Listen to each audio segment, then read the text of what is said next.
Hello everybody, welcome back to Rachel Reads. My name is Rachel. I love to read and write Christian fiction, and today I'm going to be doing book recommendations for YA. So the young adult genre has kind of changed over the years, especially in the secular realm, so I decided to pick out some YA books that I love, and they are all for my shelves. None of them are books that I don't own, though there are plenty more, but these are all for my shelves, and so let's go ahead and get started.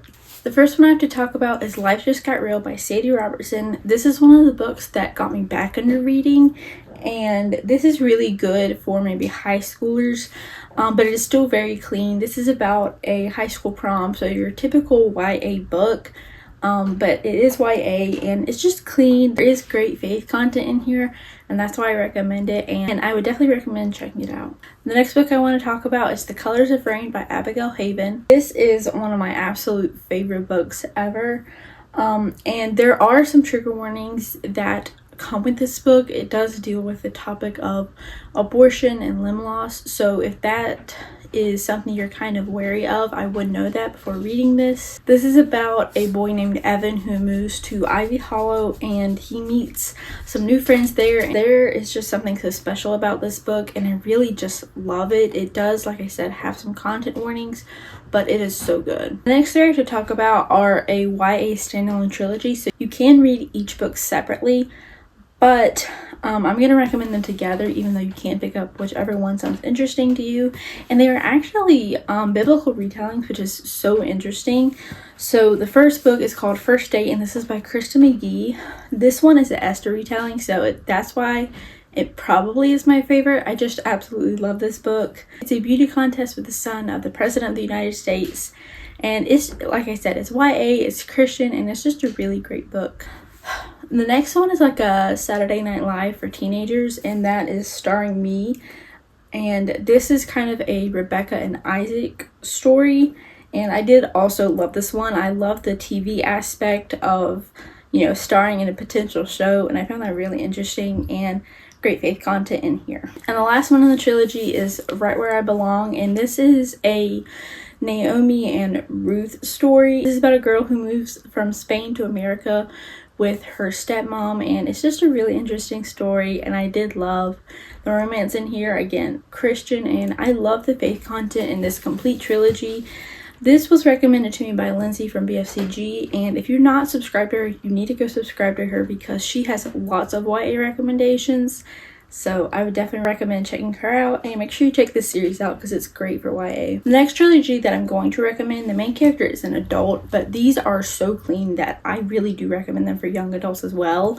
And that is the Paige Alder trilogy by Erin Mangum. All of Erin Mangum's books are so clean that any YA reader I feel like could read them. But these are my absolute favorite ones, and I love these books. These are great for YA because they are so clean, and there's just so much great faith content in these books. Check them out, they're amazing. The first one I'm going to recommend is A Lady's Guide to Marvelous and Misadventure by Angela Bell.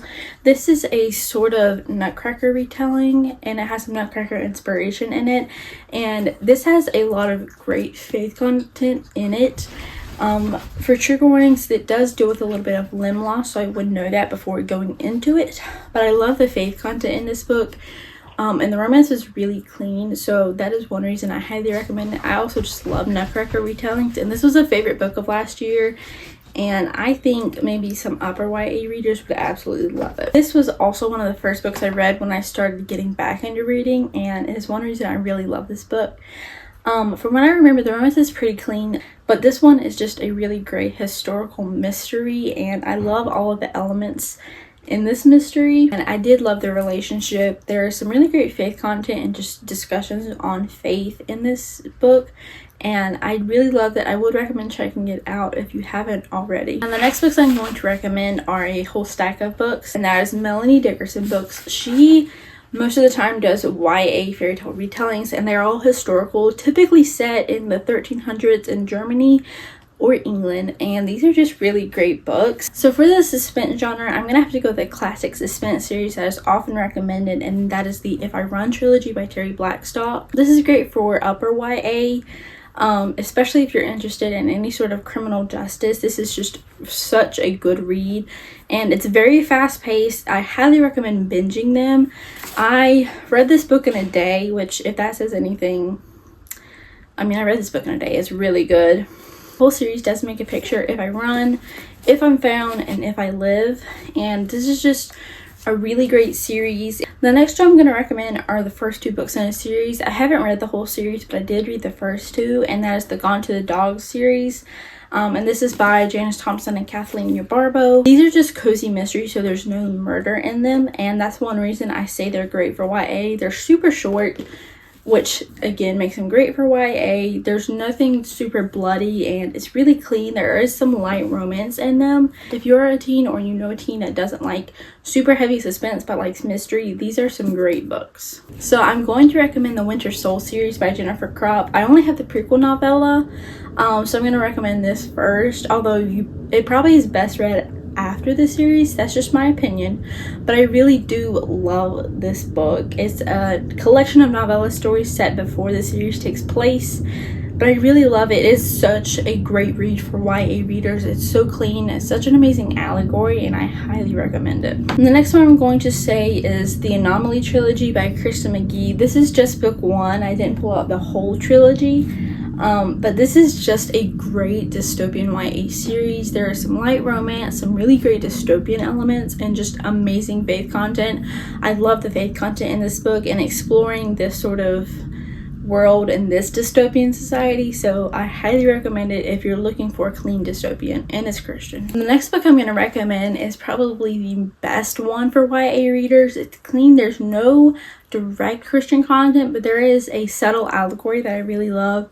This is by an author here on BookTube, so if you haven't checked her out, go check her out. But that is Ariadne and the Legend of the Fire Rose by Christy A. Cole. This is just really great for YA because it's not trying to make it too much older than the genre actually is. It really, for me, it hits the exact age that YA is targeted to. It's completely clean, and this is such an original book. I often put it with fairy tales, but I have to remind myself it's not a retelling, but it feels so much like a fairy tale, and that's why I absolutely love it. And this is just an excellent book to check out. The next series I'm going to recommend is the Four Kingdoms series by Melanie Sellier. There are so many books in this series, but this is where you should start, and that is The Princess Companion. This is book one.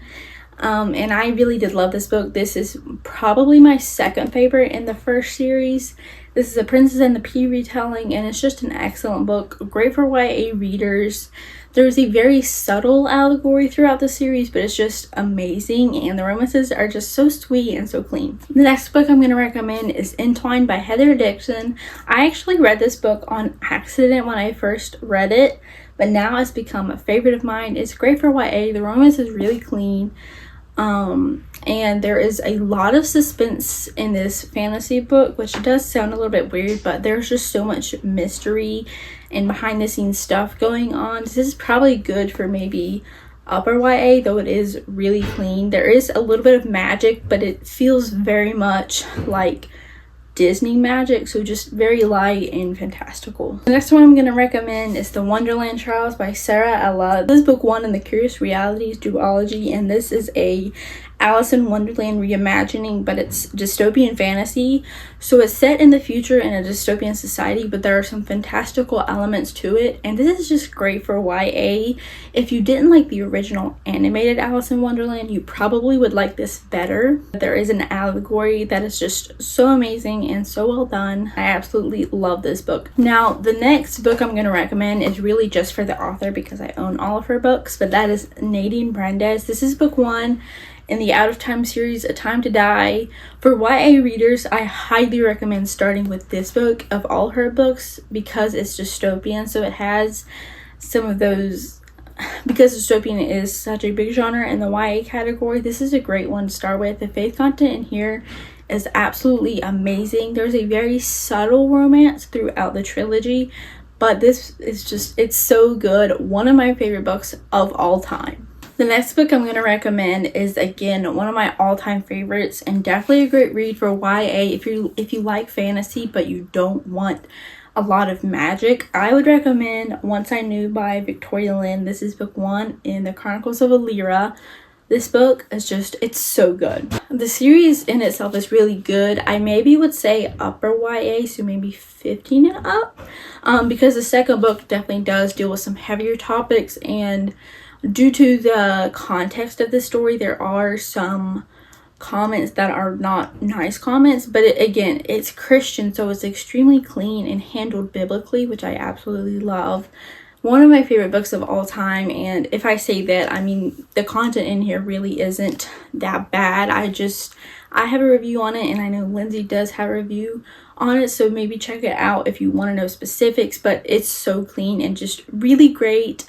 One of my favorite genres now, and I don't know, I love it. That is all for today's video. Thank you guys so much for watching. I hope God blesses you today. I do my best to post Fridays at 5. I'll see you next time. Bye!